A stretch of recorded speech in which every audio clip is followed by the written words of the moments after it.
আজি 4 বছৰ মোক তেওঁ ভাল পায় না তেওঁ ডিব্ৰুগড় অইলত চাকৰি কৰিছিলে তেওঁ থকা অৱস্থাত তেওঁলোকে মোক অত্যাচাৰ কৰি থাকে চাহ দিয়া দি হ'লেও তেওঁলোকে কাজিয়া কৰে আৰু ভাত দিয়া দি হ'লেও তেওঁলোকে কাজিয়া কৰি মোক মানে পিতেকৰ আগত লগায় পিতেক যেতিয়া ডিব্ৰুগড়ৰ পৰা অহাৰ পিছৰ পৰা তেওঁলোকে পিতেকক লগাবলৈ ল'লে পিতেকে মোক অত্যাচাৰ কৰে মাক বাপেকৰ কথা শুনি সি ভাল আছিল কিন্তু মাক বাপেকে প্ৰতিটো ক্ষেত্ৰতে মুখ খোলা বহি থাকিব বিছনাত শুই থাকিব সি সোধে তেনেকুৱাতে সি তাক লগাই দিয়ে মাক বাপেকে তেনেকে কৰি কৰি আজি 4 বছৰ দুবাৰ মই ঘৰতে গুচি গৈছো এবাৰ মই থানাত এজাহাৰ দিছিলো অচি ছাৰৰ আগত অচি ছাৰে তেতিয়া মীমাংসা কৰালে যে তোমালোকৰ সংসাৰ নাভাঙো মানুহৰ কিবা থাকিব পাৰে তুমি যোৱা তাৰপিছত তেনেকে আমাৰ গ'ল তাৰপিছত তাৰ ভাইৰাছৰ কাগজখনত তাক পাগল বুলি লিখি দিলে তাৰপিছত তেনেকে আজি 4 বছৰ পাৰ কৰিলো মই গাত ভাইটি সন্তান আহিলে সন্তান অহাৰ পিছত সি নাথাকে কামত গুচি যায় মোক সৰু শাহুৱে সি নাথাকা সময়ত এনেকুৱা এটা কৰে খৰি পাত চব লুকুৱাই থৈ দিয়ে মোক ভাত ৰান্ধি খাব নিদিয়ে তাৰপিছত মোৰ মাক মাতি আনিলো মোৰ মায়ে খৰি চৰি ফালি মোক ভাত খুৱায় তেওঁলোকৰ মতে মানে মই ডেলিভাৰী অৱস্থাটো কাম কৰি খুৱাব লাগে এই সন্তানটি জন্ম হোৱাৰ পিছৰ পৰা তেওঁ বাৰ্থডে পাতিব নাপালে সন্তানটি কেইবছৰ হৈছে আপোনাৰ 10 বছৰ হৈছে সি ঔষধ খাই মৰিব যায় ঔষধ খাই যেতিয়া মৰিবলৈ যায় মোক সেইবোৰ চাই থাকিব নোৱাৰা ভিতৰত মাক বাপেকে 2-3 মাহ এমাহৰ মূৰে মূৰে মোৰ ওপৰত খং কৰি মোক কাটিবলৈ যায় মাজতে কাৰেণ্ট বন্ধ কৰি আপোনাৰ ভোকত কিমান দিন ৰাখি থলে বাৰু আপোনাৰ ভোকত কিমান দিন ৰাখি থলে বাৰু ভোকত এনেকে মোক তেওঁ সদায় কাজিয়া লাগিব মাহটোৰ ভিতৰত 2 দিন এদিনৰ মূৰে 3 দিনৰ মূৰে মোক আমাৰ খোৱা ভাতৰ শান্তি নোহোৱা কৰে সৰু শাহুৱে ছোৱালীজনী সি থকা সময়ত এনেকুৱা মৰম দেখুৱাই সি নাথাকা সময়ত তেওঁলোকৰ হৃদয়ত মৰম নাই দেখিছেনে বাৰু ইমান মৰম লগা ছোৱালীজনী বাৰু সদায় অত্যাচাৰ কৰে সেইবিলাক গিৰিয়েকে তেওঁ ভোকত ৰাখি থৈছে মই এয়া ৰুটি আৰু ঘুগুনি খুৱাইছো ডিম এটা আমলেট কৰি খুৱাইছো আৰু আপোনাক সদায় পিটে ন আপোনাক ক'ত পিটিছে বাৰু তেওঁলোকৰ কথা শুনিলে সি মূৰটো গৰম উঠি আহে আজি ৰাতিপুৱা তেওঁ গুড় বিচাৰিছিলে বাপেকক গুড়ৰ দাখন উলিয়াই দিয়াৰ ফলত বাপেকে পিতেকৰ যুদ্ধ আছিলে যুদ্ধত বাপেকে পিছফালে দা লয় টিং ভাঙিছে মোক বেলেগাই দিয়ে টিং ভাঙি তেওঁলোকৰ ডাঙৰ যুদ্ধ হয় তাৰপিছত মোক ফচাই গালি দি শহু শাহুৱে এটা এটা কথা কৈ মোক এনেকুৱা এটা কৰিছে মোক সিহঁতৰ লগত মুখেৰে মানে এষাৰ ক'বলৈ বাধ্য হৈছো কাৰণ মই আজি কিমান লাজ পাইছো এইখন গাঁৱত এজনী ছোৱালী মানুহ মোক কোনো আপোন বুলিবলৈ নাই মোৰ মানুহজনে যদি মোক এইখিনি কৰে যিমান হলে মোৰ মানুহজনৰ ওচৰত থাকিব লাগিব আপোনাৰ ঘৰ কোন জেগাত আছিল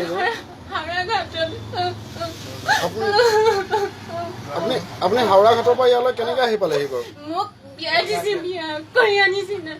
বেহুচ কৰি আনিছিলে বিয়া পাতি আনিছিলে আপোনাক বিয়া পাতি আনিছিলে বিয়া পাতি কোনখন গাঁৱলৈ আনিছিলে বাৰু মদৈ গাঁও বিপিন হাজৰিকা ৰেণু হাজৰিকা দুইটা সৰু পিতেকটো ভাল সৰু পিতেকে সদায় কাটিবলৈ যায় তেওঁলোক দুইটা সদায় সৰু পিতেকৰ লগত কাজিয়া লাগে বাপেকে মাকৰ লগত লাগিল মাকে পিতেকৰ লগত লাগিল তাৰপিছত লাগি পেলাই সি এতিয়া নোৱাৰে মোক ফচাই সৰু পিতেক থাকে শ্বপিং কোম্পানীত ৰজদীপ হাজৰিকা গুৱাহাটীত আছে বোকাখাটত সি ছোৱালী ভাল পাই আছে বোকাখাটৰ এজনী ছোৱালী যাতে তাইকো মই কৈছো শুনক এখন ঘৰলৈ যদি আহে তেওঁ যাতে ভালকে আহক যাতে মোৰ নিচিনা নহওক বিপিন হাজৰিকা ৰেণু হাজৰিকা গোটেই গাঁও বহুত ভাল মানুহ আপোনালোকে চিনি পাব মই নাহা আগৰ পৰা সিহঁতৰ যুদ্ধ দা কোঠা লৈ চোতালত কাজিয়া লাগে ঘৰ ভাঙে দা কোঠা খালি দা ল'ব আৰু কোঠা ল'ব আপুনি এতিয়া ৰাতিপুৱা আপুনি ক'ৰ পৰা ওলালেহি মোক ৰাতিপুৱা এজন মানুহে লৈ আহিলে এজন টাটা মোবাইল চলোৱা মানুহ এজনে মোৰ ঘৰত যিহেতু মোৰ মানুহজনে বাগানৰ ঔষধ খাই যেতিয়া মৰিম চুইচাইড কৰিম বুলি যেতিয়া ক'লে মই কেনেকৈ ভিতৰত থাকো মোক যদি মাৰি পেলাই ছোৱালীজনীৰ সৈতে মই কি কৰিম ছোৱালীজনী ইমান মৰম লগা ছোৱালী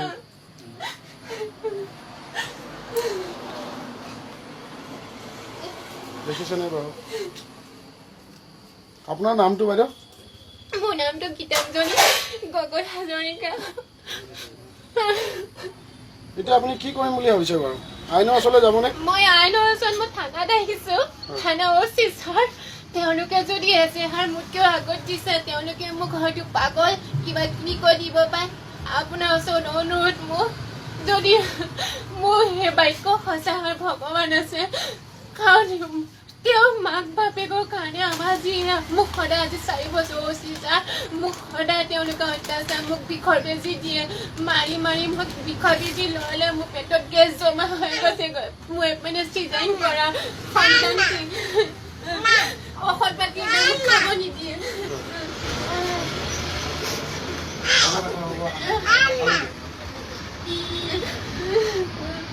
কিবা ক'ব বিচাৰিব নি আপুনি নিবিচাৰো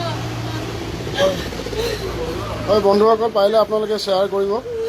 দেখিছে নহয় কণমানি শিশুটি ইমান মৰম লগা তেওঁলোকৰ হয়তো কোনোবা ওলাব পাৰে মোক পঠাব পাৰে কাৰণ তেওঁলোকৰ পৰিয়াল বহুত কাৰণ ভিতৰৰ ৰূপ কোনো দেখা নাপায় যিখন ঘৰত তেওঁলোকে ভাত খাব তেতিয়াহে বুজি পাব মই অনুৰোধ কৰিছোঁ কাৰণ মই বেয়া কাৰণ ঈশ্বৰ ভগৱান আছে কাৰণ ভগৱান সকলো লগত আছে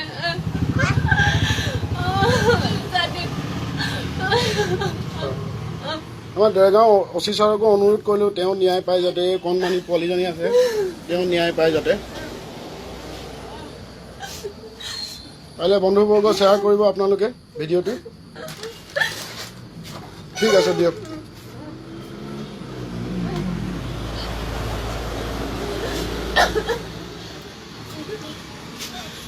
তেওঁক মাৰপিটো বহুত কৰা হৈছে তেওঁ এতিয়া অংশবোৰে দেখুৱাব নোৱাৰিব পাৰিম